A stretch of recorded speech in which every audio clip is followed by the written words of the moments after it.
Hello, this is Chris Casey, Managing Director with WindRock Wealth Management. Today is August 7th, 2014, and I'm pleased to be joined by Dr. Paul Craig Roberts, noted economist and author. Dr. Roberts, thank you for joining us. You're welcome. I'm pleased to be with you. Just to give the viewers a little bit of background for those who may not know, Dr. Roberts, in addition to holding some prominent positions with several think tanks, notably the Hoover Institution and the Center for Strategic and International Studies, you've also taught with Stanford University, Georgetown University. You used to be a columnist for the Wall Street Journal and Business Week. And perhaps most notably, you were Assistant Secretary of U.S. Treasury for Economic Policy under Reagan in the first administration. And you've authored a number of books over the years, but your two most recent were The Failure of Laissez-Faire Capitalism in 2013. I believe last March you came out with How America Was Lost.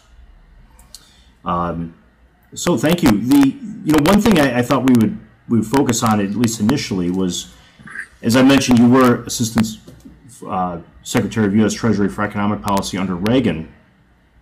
And could you describe, I know you were nominated only a few weeks into that administration, could you describe kind of the economic situation that the country was dealing with when you came into office? Yes. Chris, it was called Stagflation. The post-World War II macroeconomic policy of the United States had ceased to work. It was known as demand management. And what the problem that the Reagan administration faced, it was the same as the Carter administration had faced, was that it was no longer possible to stimulate the economy without paying the price in ever higher rates of inflation. And alternatively, it was no longer possible to control inflation without paying the price in terms of ever higher rates of unemployment. This was called a worsening Phillips curve trade-offs between inflation and employment.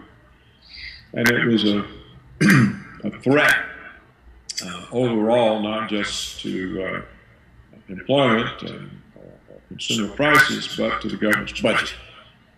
And so it was a critical problem, and that was a problem that Reagan inherited. It was essentially a product of many years of the demand management policy. You know, I pulled some of the statistics from that time period right before you came into office, and it is staggering when you're solely talking about the inflation rate, especially. In 78, I believe it was 9%, 79, 14%. 80 was 12, and 81, we're still feeling the effects of what's been going on from the previous years as far as the printing of money. It was still at 8%. It wasn't until the following year when your policies had come into place where it finally broke and got down below 4%. That's a little bit of a different environment today. How would you compare and contrast today's economic environment with then, and kind of what do you see coming down the pike? Well, the environment today is far worse. And it's totally different in terms of its cost. The environment today, it consists of the absence of middle-class jobs because the manufacturing jobs are offshored in order to lower labor costs and boost corporate profits, which would mean managerial bonuses to the executives. It would mean higher shareholder returns, and it would stop the threats from Wall Street to organize takeovers of the companies that refuse to move their manufacturing offshore. So we don't have a basis for the kinds of manufacturing employment that produce middle-class incomes. And the same thing has happened, unfortunately, to tradable professional service jobs, such as software engineering, research, design. The high-speed internet makes it possible to move these jobs offshore. And so the kinds of employment that college graduates would look forward to, these are now offshore. And so we find prospects for university graduates in the United States are greatly dimmed. And as a consequence of the offshoring of jobs, there's been no growth in real median family income for years. And so there's nothing to drive the consumer economy. And so the Federal Reserve, under Alan Greenspan, substituted a growth in consumer debt for the missing growth in real consumer incomes. Well, that helped for a period until people got up to their eyeballs in debt and couldn't afford to take any more on. And so we are in a situation where there's nothing that drives the economy. There's no growth in consumer income, except for a tiny fraction, probably less than %.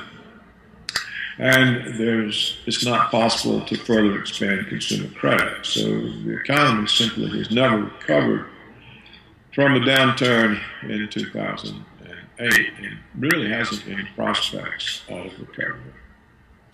One of the things that strikes me when looking at today's economic environment relative to the 1970s, there's probably two major differences I see.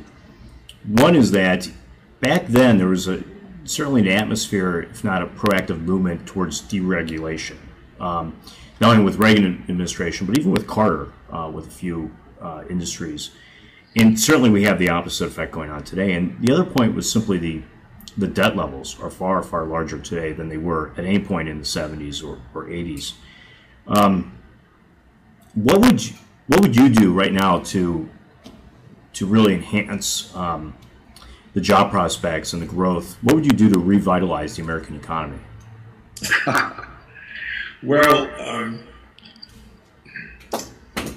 the only thing that could do that, you'd have to bring all the middle-class jobs back.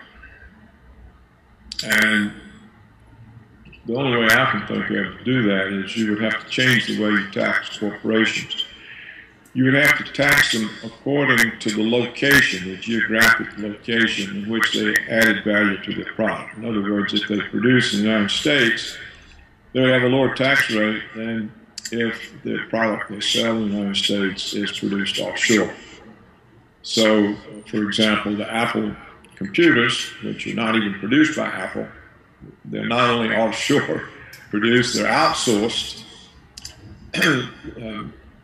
Apple would face an extremely high tax rate.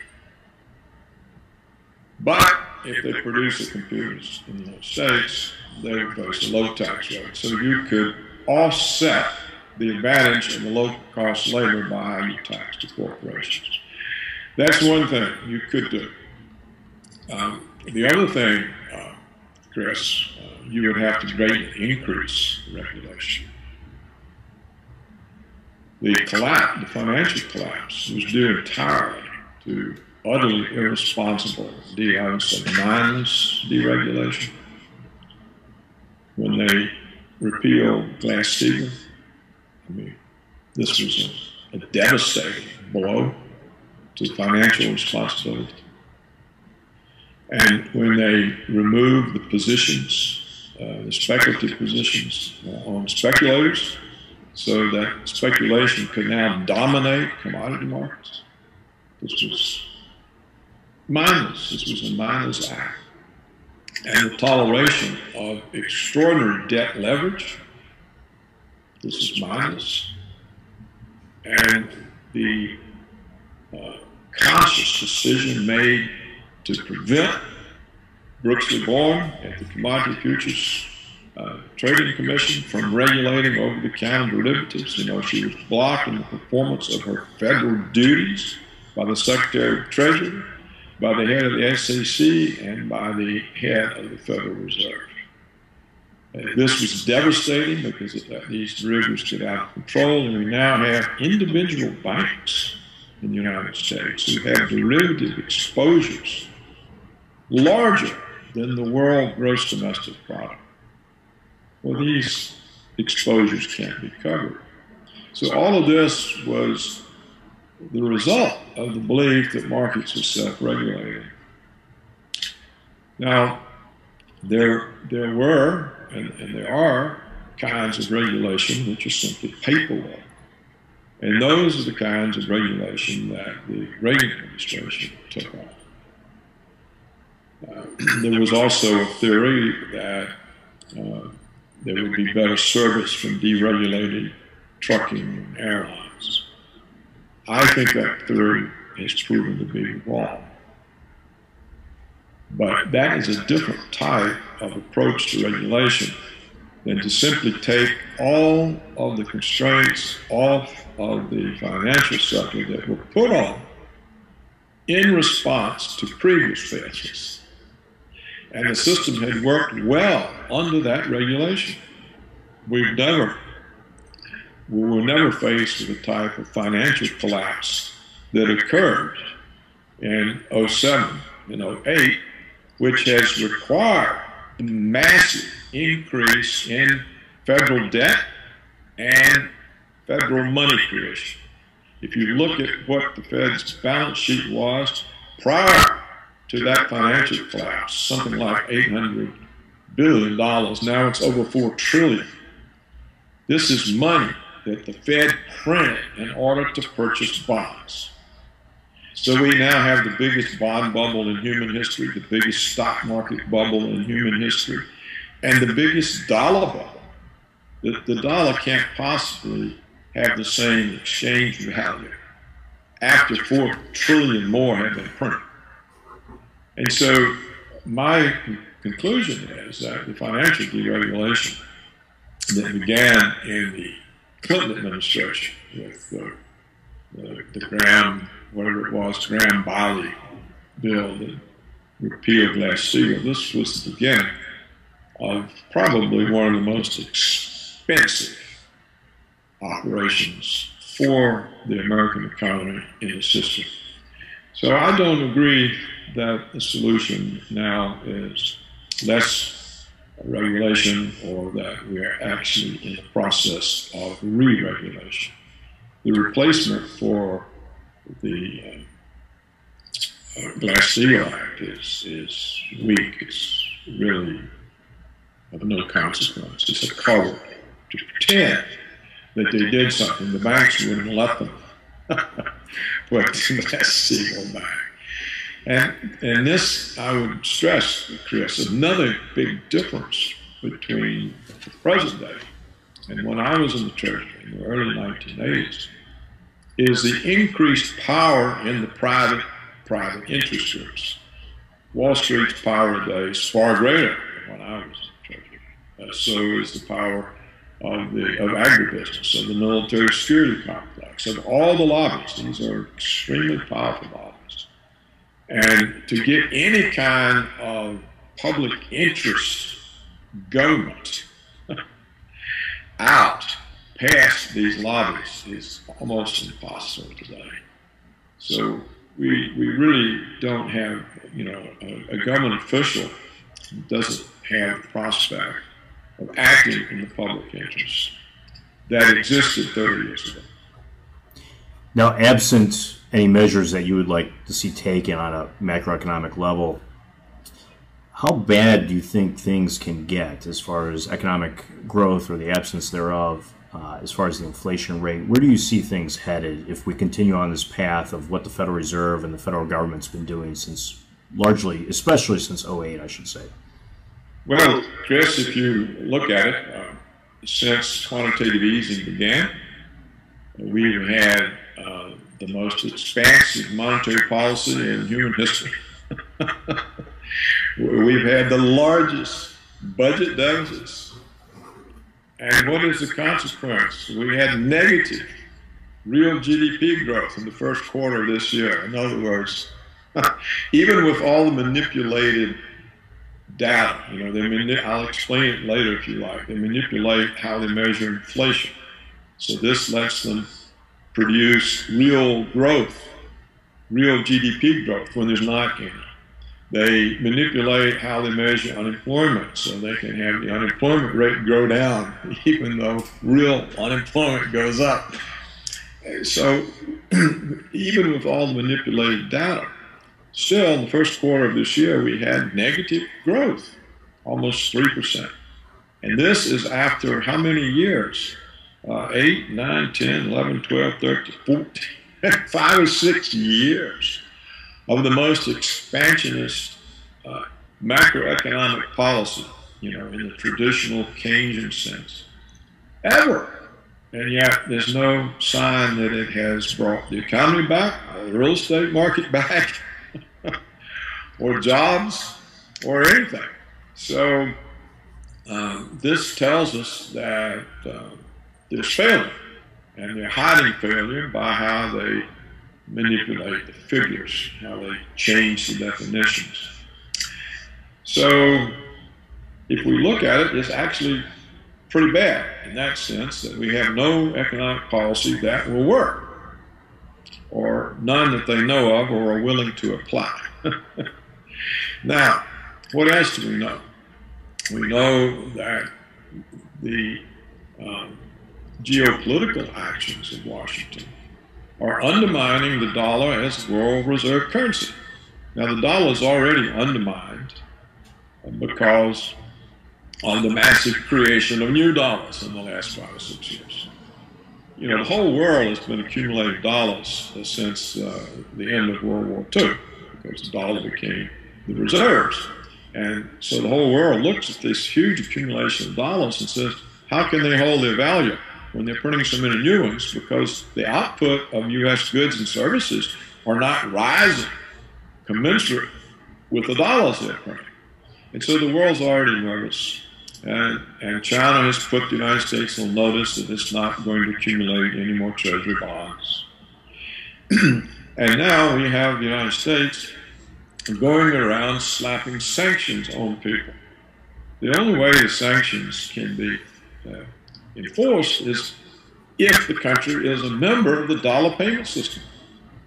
So now they've gone and said, oh, we're going to put sanctions on Russia because they won't do what we want them to do. Well, what did Russia do? They said, okay, fine, we're going to leave the dollar payment system. All our energy transactions are no longer going to be in dollars. They signed the biggest energy deal in world history with China. There's no dollars. Now, the other day, the Russian and Indian finance ministers of central banks decided to work out an agreement where all of their trade is dollar-free. We have the BRICS forming up to remove their trade from dollar, to form their own bank with their own currencies, independent of IMF. So the world then is withdrawing from the dollar.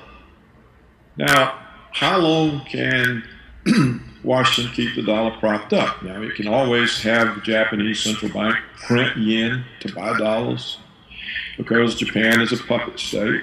It can have the EU central bank print euros with which to buy dollars because EU is an American puppet. But can yen and the euro suffice forever? Can they inflate their own currencies forever to keep the dollar from falling? Particularly when these other alternatives are growing up. So I think what we're going to see is a serious problem for the dollar, in which case you're going to see a collapse in American living standards. Because the United States, because of offshore, is now heavily import dependent. And so if the dollar drops, the price of imports rise.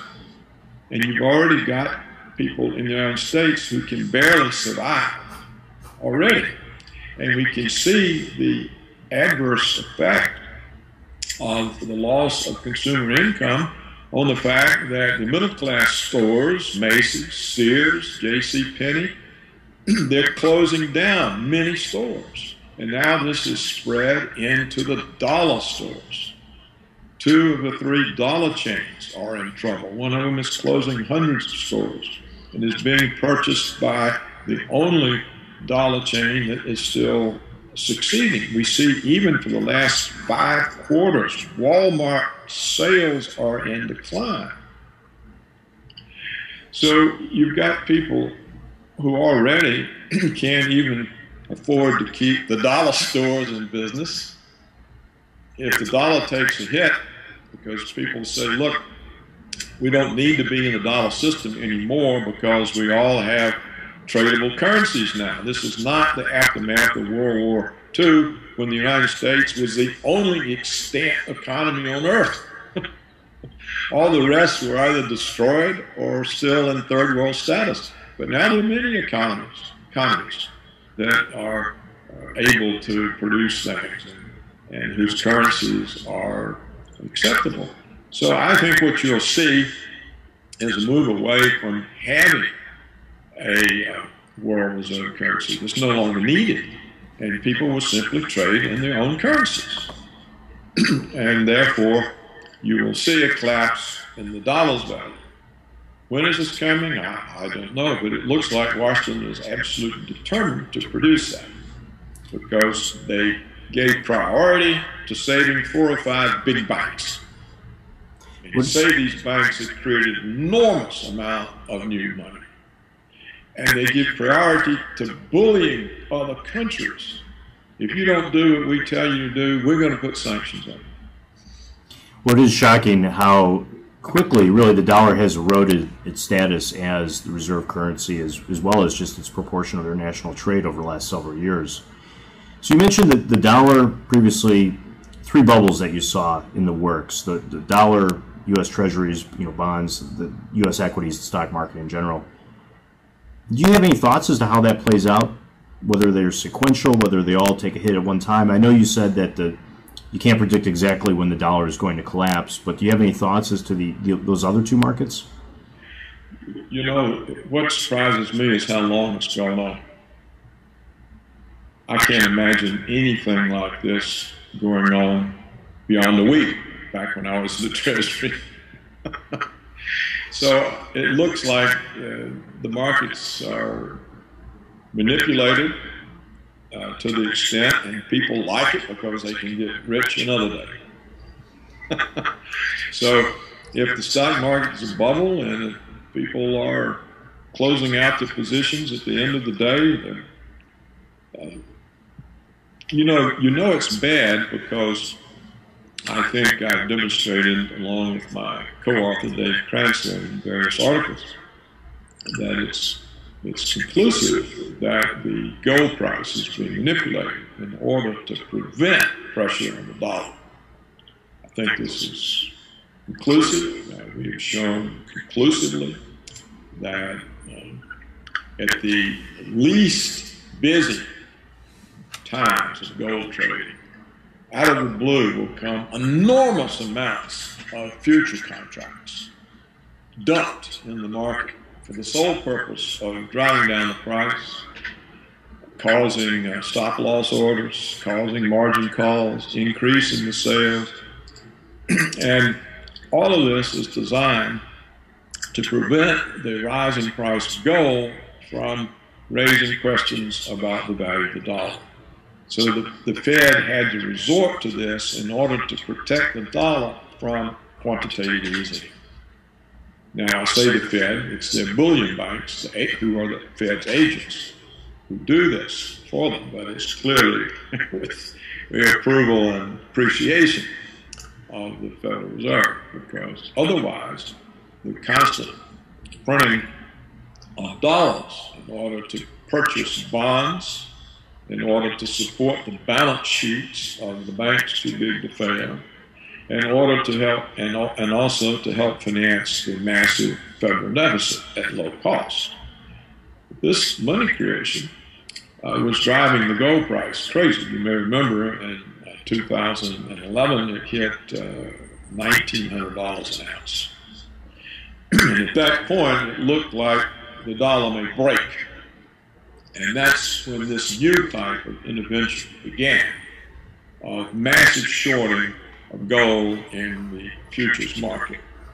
So when you have a government regulatory agency like the Federal Reserve having to behave illegally, this is illegal to manipulate markets, having to accept illegal manipulation in order to protect its own policy.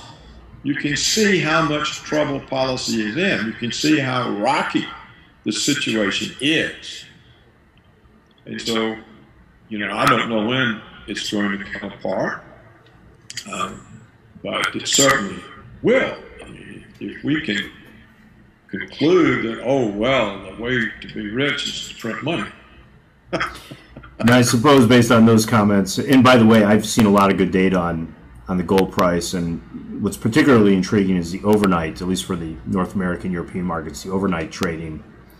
There's a classic trade of selling it in the evening and buying in the morning when the price is down. I assume from those comments that you are a proponent of people at least having a portion of their investment portfolio in gold or other precious metals. Well, I'm really not a proponent of anything because the way I see it, the government today can do whatever it wants. And so if you've got gold, they can take it away from you. Or they can make it illegal to use it to make payments, such that, it would be used, but it would be a criminal action. You just don't know what the government's going to do. You have to remember in the Great Depression,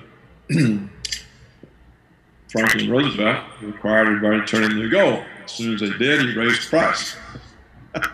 You have to remember that Nixon and his advisors forced Nixon to end the convertibility of dollar into gold for foreign central banks. So what you just don't know what the power of government will do and how safe you would be. However, traditionally, gold has been a refuge that protects wealth. That's a fact. And silver has been the coin of transactions. Anytime paper money loses its validity. Well, it is shocking. I believe a lot of Americans don't realize how fairly recent it's been that they could actually own gold. It wasn't until literally a handful of years before you came in office as Assistant Treasury Secretary that was possible. That's right. It was that senator from North Carolina, Jesse Helms. I think who made it possible for Americans to again own gold legally. Right. Well, back to that time period. Do you have one nice anecdote or story, perhaps about Reagan or some other official that you care to share with us? Well, Reagan, like Nixon, is demonized by part of the political spectrum. I think because they hate the rhetoric that Reagan and Nixon had to use in order to deal with real problems without offending their own constituents. You have to remember Nixon, for example, made the opening to China, which did not go down well with conservatives or the CIA for that matter. And so to keep them with you, you have to use rhetoric that infuriated the liberal left, even though the rhetoric meant nothing and the opening to China meant a great deal. The same thing, I think, many of our environmental protection programs we owe to Nixon. Yet he never gets the credit. Now, for Reagan, the same thing. Reagan had two goals, which he told me repeatedly. One goal, we've got to cure stagflation. Because once we cure stagflation, I'll have a strong enough economy that I can put pressure on the Soviet Union of the threat of a new arms race and bring them to a negotiating table to end this Cold War. Reagan wanted to end this Cold War. But of course, the military security complex that supported Reagan didn't want to end the Cold War. That means a great reduction in profits and in power for the CIA. So he would have to talk one way in order to keep the support behind him while he would carry out a really good and necessary policy without losing his own constituents. So that was Reagan. He had two goals. He really didn't, as far as I can tell, pay any attention to anything else. He wanted to get the economy fixed, which we fixed for him, over great opposition from Wall Street and from the Bush component of his administration. It was a knockdown, drag-out fight that the Reagan people had inside the administration with the Bush people to get Reagan's program out of the administration to Congress for a vote. And Wall Street the whole time was saying, oh, it's the end of the country. They had two economists. Henry Kaufman was one of them. Dr. Doom and Dr. Gloom. And they were calling for my resignation every week. I was going to destroy the country. And Reagan's other point was, look, this Cold War is expensive and it's dangerous. I mean, all it takes is a miscalculation, a mistake, and boof, there goes the world. We got to stop this. There's no point to it. And the only way, and he was told by his advisors, oh, you can't negotiate with them. They only respond to force. So I think that was wrong, but that's what they convinced Reagan of. And so he said, okay, we are going to build the economy back so that we don't have problems like they have.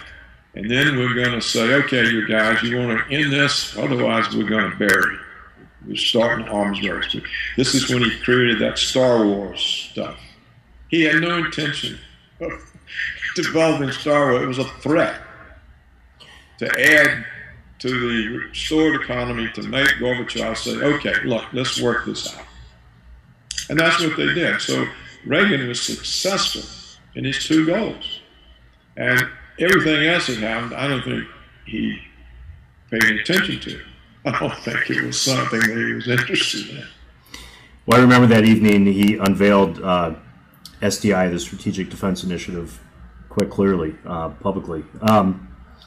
What's a fascinating story? Publicity stunt. It was a publicity stunt to intimidate the Russians. And it worked. It worked. Well, Dr. Roberts, thank you so much for your time. You know, one thing I should mention, that if anyone wants to read, I think you have a large trove just of articles on your website, which is www.paulcraigroberts.org, if anyone wishes to visit. And thank you again for your time. I appreciate it. Well, Casey, I appreciate your interest in George speaking with you. Thank you.